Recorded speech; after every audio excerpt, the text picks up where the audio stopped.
Hello students, welcome again in my class. आज हम गर्भाव क्रांति से रिलेटेड एक इम्पॉर्टेंट पेपर से रिलेटेड इम्पॉर्टेंट टॉपिक के बारे में आपको बताएंगे, जिसका नाम है गर्भाव क्रांति। ठीक है, तो गर्भाव क्रांति की निरुक्ति क्या होती है, गर्भाव क्रांति को समझाते हुए गर्भ का वर्णन कीजिए। तो इस प्रकार से जो है वो क्वेश्चन जो है वो एग्ज़ाम में आ सकता है। तो चलिए स्टार्ट करते हैं गर्भाव क्रांति। तो गर्भाव क्रांति क्या होता है, सबसे पहले हम ये जान लेते हैं। तो गर्भाव क्रांति, पहले तो इसका वर्णन जो है वो इसके लिए आचार्यों ने इसका कहाँ पर वर्णन किया है गर्भाव क्रांति शब्द का। आचार्य चरक ने अपने शारीर स्थान के अध्याय थर्ड अध्याय और फोर्थ अध्याय खुड्डी का गर्भाव क्रांति, और चौथा जो अध्याय है वो महती गर्भाव क्रांति, और सुश्रुत ने अपने शारीर स्थान का जो तीसरा अध्याय है गर्भाव क्रांति शारीर अध्याय, तो यहाँ पर ये गर्भाव क्रांति शब्द का वर्णन आया है। ठीक है, तो सबसे पहले आप ये बता देंगे चरक ने कहाँ पर वर्णन किया है इसका और सुश्रुत ने इसका कहाँ पर वर्णन किया है।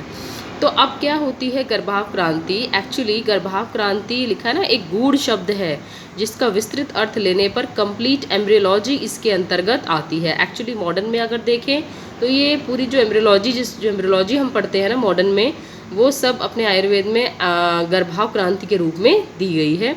तो अगर इसको हम इसका पूरा डिटेल अगर डिस्क्रिप्शन दें तो इसके अंदर पूरी एम्ब्रियोलॉजी इसके अंतर्गत समाहित होती है।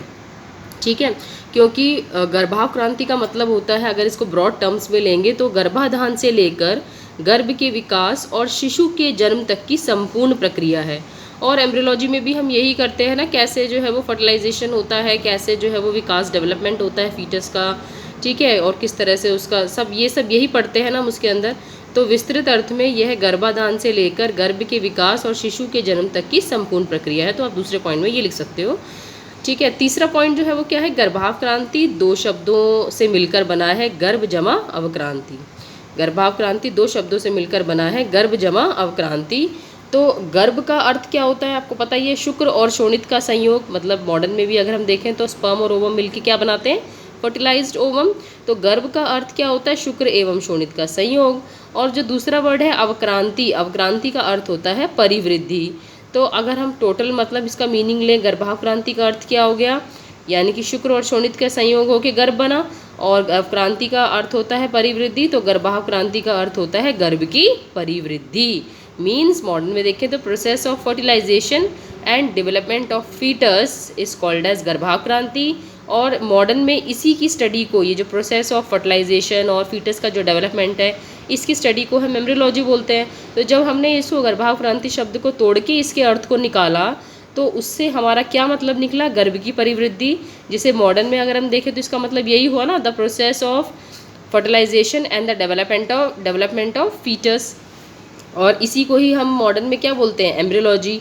तो इसका मतलब ये हुआ कि गर्भाव क्रांति मॉडर्न एस्पेक्ट में क्या है, बेसिकली एम्ब्रियोलॉजी है ना। इट मीन्स गर्भाव क्रांति in modern aspect is basically embryology. तो अभी हमने जो है वो गर्भाव क्रांति को हम मॉडर्न में किससे कंपेयर कर सकते हैं, it is the embryology. Actually ये एम्ब्रियोलॉजी है।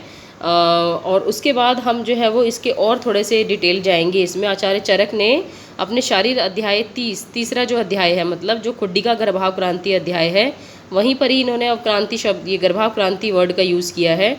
तो वहाँ पर ये श्लोक दिया है इन्होंने, शुक्र शोणित संसर्गम अंतर्गर्भाशयगतम जीवो अवक्रांति सत्व संप्रयोगा तदा गर्भो अभिनिवर्तते। मतलब शुक्र और शोणित के संयोग के उपरांत, संसर्गम कहाँ पर, शुक्र और शोणित के संयोग के उपरांत अंतर्गर्भाशयगतम, और उसके पश्चात उसके गर्भाशय में जाने पर, जो फर्टिलाइज्ड ओवम होता है फिर उसके बाद वो गर्भाशय में जाता है ना। तो शुक्र और शोणित के संयोग के पश्चात और उसके बाद उसके गर्भाशय में जाने और जीवो अवक्रांति सत्व संप्रयोगात, सत्व के संयोग से, सत्व माने मन के संयोग से जीव के अवक्रमण के पश्चात तदा गर्भो अभिनिवर्तते, तब उसे गर्भ की संज्ञा दी जाती है। मतलब जब शुक्र और शोणित का संयोग होता है और फिर वो गर्भाशय में जाता है, गर्भाशय में जाने के पश्चात सत्व के संयोग से जब जीव का अवक्रमण, जीव मतलब आत्मा का जब उसके अंदर अवक्रमण होता है तो उसे गर्भ कहा जाता है। तो यहाँ पे जो वर्ड आया है अवक्रांति, गर्भावक्रांति में जो अवक्रांति वर्ड था उसी से अवक्रमण अवक्रमण अवक्रांति ये शब्द डिराइव हुए हैं। तो यहाँ पर अवक्रांति वर्ड जो है वो यूज़ हुआ ना यहाँ पे। तो इसका मतलब आचार्य चरक ने गर्भावक्रांति का जो मीनिंग है वो क्या लिया है, जीव के अवक्रमण से। आचार्य चरक के मतानुसार गर्भावक्रांति का अर्थ है जीव का अवक्रमण। ठीक है, तो ये एक तो अलग अलग व्यूज़ हैं वो हम बताएंगे इसमें। अब जैसे यहाँ लिखा है ना, जैसे यहाँ पर जीव के अवक्रमण की बात की गई है, तो इसका मतलब आचार्य चरक क्या कहते हैं, गर्भावक्रांति का मतलब मानते हैं जीव के अवक्रमण से मानते हैं। अब आचार्य चक्रपाणी क्या कहते हैं, जो चरक के टीकाकार हैं, दोनों ने बताया है कि गर्भावक्रांति से तात्पर्य गर्भ के अवक्रमण से है। वहाँ पे जीव के अवक्रमण से उन्होंने बोला है कि इसका मतलब है गर्भ के अवक्रमण से। गर्भ का अवक्रमण मतलब डिसेंड ऑफ गर्भ से है, वो ये मानते हैं। ठीक है, अब उसके बाद आचार्य काश्यप क्या मानते हैं। आचार्य काश्यप उन्होंने भी एक गर्भावक्रांति शारीर अध्याय दिया है काश्यप ने। तो काश्यप ने अपने गर्भावक्रांति शारीर अध्याय में क्या बताया है, पूर्व शरीरा च अवक्रांति पर शरीरम च उपक्रांति। आप वर्ड देखेंगे अवक्रांति और उपक्रांति वर्ड आया है यहाँ पे, अवक्रांति और उपक्रांति वर्ड आया है यहाँ पे। तो पूर्व शरीर से अवक्रमण मतलब पूर्व शरीर से छुटकारा, और पर मतलब दूसरे शरीर में उपक्रमण, अवक्रमण और उपक्रमण। तो पूर्व शरीर से अवक्रमण और दूसरे शरीर से उपक्रमण गर्भावक्रांति है। तो ये आचार्य काश्यप के मतानुसार है। ठीक है, और अरुण दत्त के मतानुसार, जो आचार्य अरुण दत्त हैं, ये भी टीकाकार हैं, ये अष्टांग के टीकाकार हैं। और ये वाग्भट गर्भावक्रांति का अर्थ होता है अगर्भ का गर्भ में परिणत होना, अगर्भ का गर्भ में परिणत होना। इन्होंने गर्भावक्रांति का अर्थ ये लिया है। ठीक है, तो अगर्भ का मतलब जो गर्भाधान से पूर्व के अवयव हैं, शुक्र और आर्तव है, जो अनुकूल समय में संयोग करके गर्भ की अवस्था में आते हैं। पहले शुक्र और शोणित होते हैं, शुक्र और आर्तव होते हैं, या शुक्र और शोणित कह लीजिए, शुक्र और आर्तव। ठीक है, गर्भाधान से पहले शुक्र और आर्तव, मतलब अगर्भ का मतलब जब शुक्र और शोणित का संयोग नहीं हुआ होता है, तो उनका संयोग होकर अनुकूल समय पाकर उनका संयोग होकर गर्भ की जब अवस्था में आते हैं, तो अगर्भ का गर्भ में परिणत होना अरुण दत्त के मत अनुसार यही जो है वो गर्भावक्रांति है।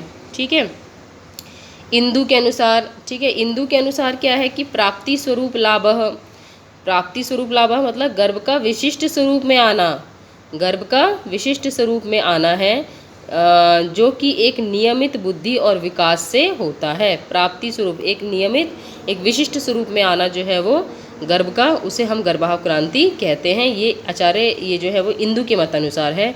तो ये हमारा गर्भावक्रांति का टॉपिक है। ये किसी के साथ किसी क्वेश्चन के साथ अटैच होके आएगा, बेसिकली 5 मार्क्स में आएगा। ठीक है, तो इसमें जो है वो हम क्या लिखेंगे, पहले एक्चुअली जो दोबारा से रिपीट कर दे रही हूँ मैं कि गर्भावक्रांति शब्द का जो वर्णन है वो हमारे जो है वो आचार्य चरक ने अपने शारीर स्थान के अध्याय 3 और 4 अध्याय में, मतलब 3रा अध्याय है खुड्डिका गर्भावक्रांति शारीर अध्याय, और जो 4था अध्याय है वो महती गर्भावक्रांति शारीर अध्याय, और जो आचार्य सुश्रुत हैं उन्होंने अपने शारीर स्थान के अध्याय 3 मतलब गर्भावक्रांति शारीर अध्याय में इसका डिस्क्रिप्शन दिया है। तो गर्भावक्रांति एक्चुअली एक जो है वो गूढ़ शब्द है जिसका विस्तृत अर्थ लेने पर कंप्लीट एम्ब्रियोलॉजी इसके अंतर्गत आती है। तो गर्भाधान से लेकर गर्भ के विकास और जन्म तक की संपूर्ण प्रक्रिया जो है वो इसके अंतर्गत आएगी। गर्भावक्रांति शब्द जो है वो 2 शब्दों से मिलकर बना है, गर्भ और गर्भ जमा अवक्रांति। तो गर्भ जमा अवक्रांति का मतलब है कि गर्भ का मतलब है शुक्र और शोणित का संयोग, और अवक्रांति का अर्थ होता है परिवृद्धि। तो इसका मतलब गर्भावक्रांति का अर्थ हो गया गर्भ की परिवृद्धि, मतलब द प्रोसेस ऑफ द, गर्भ कैसे बना, द प्रोसेस ऑफ फर्टिलाइजेशन, और परिवृद्धि मतलब डेवलपमेंट, तो process of the fertilisation and development of the foetus, और इसी की स्टडी को हम बोलते हैं embryology. It means basically the गर्भावक्रांति is called as embryology, is known as embryology in modern. और आचार्य चरक ने अपने शारीर स्थान के अध्याय शारीर स्थान 3 अध्याय में यानी कि खुड्डिका गर्भावक्रांति अध्याय में इस श्लोक के द्वारा यहाँ पर अवक्रांति शब्द का वर्ड जो है वो अवक्रांति वर्ड जो है इन्होंने यूज़ किया है। तो यहाँ बताया है शुक्र शोणित संसर्गम अंतर्गर्भाशयगतम जीवो अवक्रांति सत्व संप्रयोगा तदा गर्भो अभिनिवर्तते, मतलब शुक्र और शोणित का संयोग होकर उसका गर्भाशय में जाने के पश्चात सत्व के संयोग से जब उसमें जीव का अवक्रमण होता है तब उसे गर्भ की संज्ञा दी जाती है। तो यहाँ पे अवक्रमण शब्द आया है, किसके साथ लगा हुआ है, जीव। तो यानी कि वो गर्भावक्रांति शब्द का अर्थ क्या मानते हैं, गर्भावक्रांति से वो जीव के अवक्रमण से तात्पर्य लेते हैं। गर्भाव क्रांति का अर्थ होता है जीव का अवक्रमण। और चक्रपाणी जो उनके टीकाकार हैं, उन्होंने गर्भाव क्रांति से तात्पर्य गर्भ के अवक्रमण से लिया है। ठीक है। और आचार्य जो हमारे महर्षि कश्यप थे, उन्होंने अपने गर्भाव क्रांति शरीर अध्याय में 2 वर्ड यूज़ किए हैं, अवक्रांति और उपक्रमण। तो पूर्व शरीरात च अवक्रांति, पर शरीरम च उपक्रांति, पूर्व शरीर से अवक्रमण छुटकारा और दूसरे शरीर में जो उपक्रमण है वो गर्भाव क्रांति है। अरुण दत्त के मतानुसार लिखेंगे कि अगर्भ का गर्भ में परिणत होना ही गर्भाव क्रांति है।